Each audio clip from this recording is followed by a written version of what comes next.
Hi students, let us continue our lesson.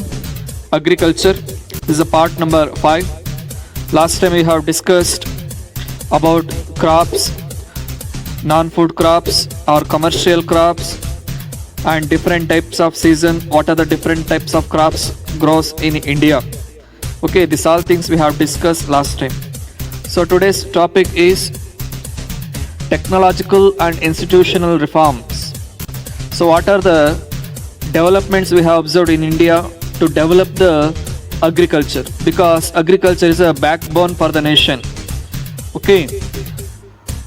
So institutional reforms, a type of reforms called institutional reforms. According to this, collectivization means collecting the land from the landlords, abolishing that from the zamindars, the people who have stored a lot of lands illegally from the government territories, and distributed lands equally.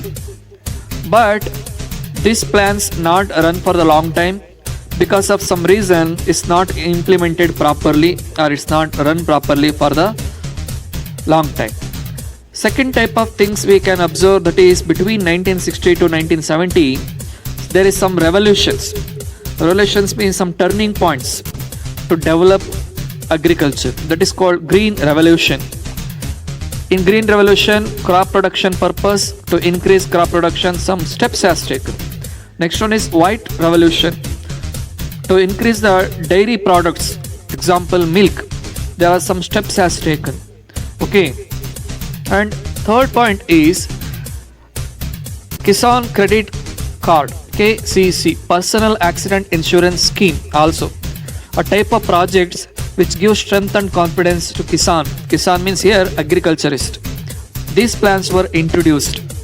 Okay, next one is Grameen banks were opened. Today also in villages we can observe village level banks to improve the loan facility to the agriculturists or farmers and with the lower interest rate. Minimum support price was announced to remove middlemen. So the rate fixed to remove the middlemen. Dallali we tell in Kannada, such things to removable person, that is introduced. Government established Indian Council of Research and Development. Okay, means some research center has developed in national level. Okay, to do research in the agricultural field and find some new things to improve the activity of development agriculture.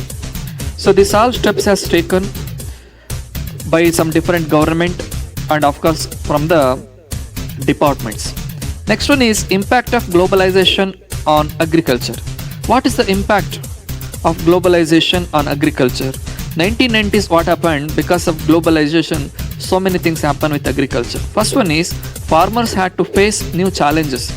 Some challenges come forward in front of the people because of globalization. As government reduced import duty, means from import, what are the things comes from the other countries, that the taxes reduced for them. So easily available for the people of India, what outside or other countries things. That's why what happened, Indian farmers had to face tough competition with foreigners companies.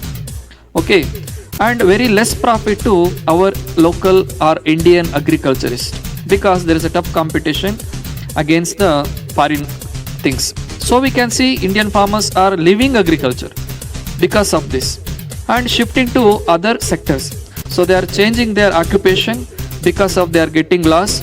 That's why what happened, they are choose some other activities. Okay, but today is not like that. So many changes, so many steps has taken. So that's all for the day. Thank you so much. If you have any doubt, ask me, message me. Thank you so much.